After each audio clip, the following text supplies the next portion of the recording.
This week on Engage the Sage. Hi, I'm Don Saucier. Welcome to this week's episode of Engage the Sage. This week, I'm going to be talking about managing end of the semester chaos. Now, in today's video, it's important to understand I'm not a clinical psychologist and I'm not qualified to give you any mental health advice. What I'm going to talk about are kind of the normal ways to manage in your classroom the normal levels of academic stress and chaos that we all feel. Right now, my semester is almost over. Got a week or two of class left, then we've got final exams, got projects coming in, got final exams to write, and I'm stressed out. And my students are stressed out. I've got a lot to do. My students have a lot to do, and we don't have a lot of time in which to do those things. And this can sometimes seem a little bit overwhelming. Now, this chaos is real. Our students' chaos is real. There really are a lot of things that need to happen in a finite period of time. But what I'm going to advocate is that we don't take that chaos into class with us.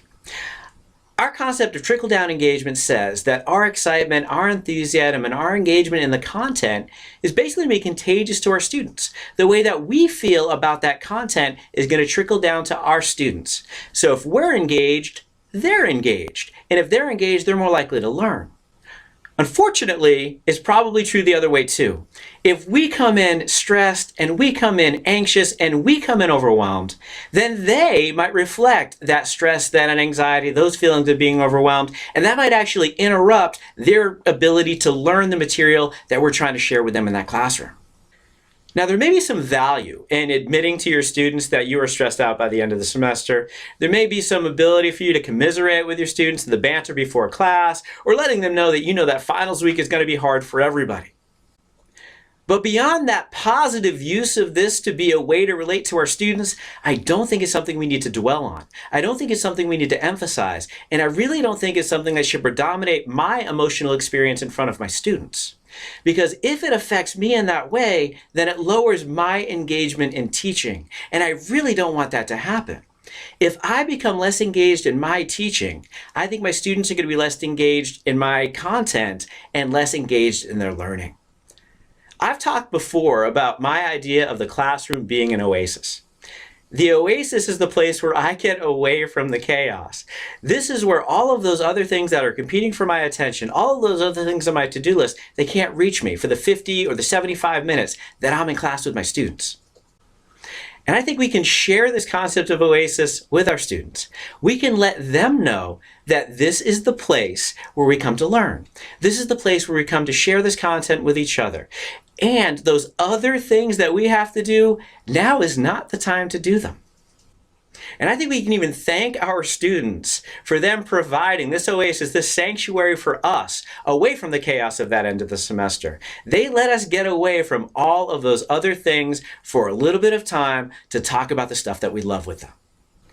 Now sometimes, and this is where that oasis concept gets a little bit muddy, sometimes the classroom itself is the source of some of the chaos. So rather than being the place where we hide from the chaos and where it can't get to us, sometimes the classroom itself is the creation of the anxiety. In particular, this can happen when we're concerned we're not getting through our material fast enough. We're concerned that we're not going to finish and achieve the objectives that we set for that semester's class. In reality, for most of us, it's not the content that's important, it's the skill development and professional development of our students as people that is really important in our classes. The theories, the examples, the studies, the content that I teach, really in many ways, those are opportunities for my students to become better consumers of information, better critical thinkers, and better appliers of their learning. More often than not, my goal is to not make them masters of theory in my field. As much as I would love all of my students to go into the same field that I went into, that's probably not going to happen. And what that means is that their goals for that information might be different than becoming a professional in my discipline. So rather than that being pessimistic, this is an opportunity. What this means is as long as I'm focused on them achieving those skills of critical thinking and application of learning, then it doesn't matter quite as much if I cover less content. Now, I say this understanding that sometimes the content is important. Sometimes that content is a prerequisite for another course in the curriculum or a skill they must acquire as part of this class. If it's necessary, teach it. If it's an opportunity for skill development, there might be ways to develop that skills with less content. So what you can do is you can have this overwhelming, impending end of the semester be an inspiration for you to really decide what's important in your classes. And when you've decided what's really important in your classes, it's going to be that much more engaging for you because you know that you're really spending your time and you don't have that much left in really valuable ways. And your students are going to live and thrive off that. There's a saying that I picked up along the way, and that's to teach less better. And I'm sure we'll talk more about this specifically in future videos. But teach less better basically means focus on less content, but do a better job on it. And one of the things that we can do at the end of the semester to make things more engaging for us, more engaging for our students, and to allow them to learn better is to really focus in on what's important and to teach them less content, but to do a better job. So, do you want your students to feel engaged or do you want them to feel overwhelmed? Because what I think is how you feel in that classroom is going to change those feelings for them. And asking me, I want my students to feel engaged. I want them to think back on their experience with me as a teacher fondly. I want them to say, I did something valuable in that class. Something that someone once told me is that people don't remember what you told them. They remember how you made them feel. And I think the end of the semester amid the chaos is a really good time to remember that.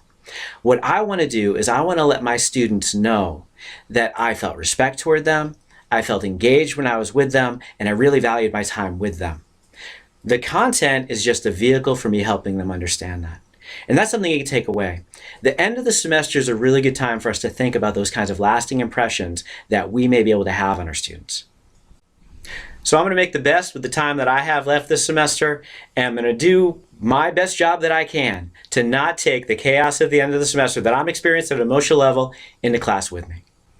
And I hope that you can do the same. If you have any advice for us in the comments about how you manage your end of the semester chaos, please let us know. Thank you for watching this episode of Engage the Sage. We look forward to your comments. Please like, subscribe, share, sign up for notifications, and we'll see you next time.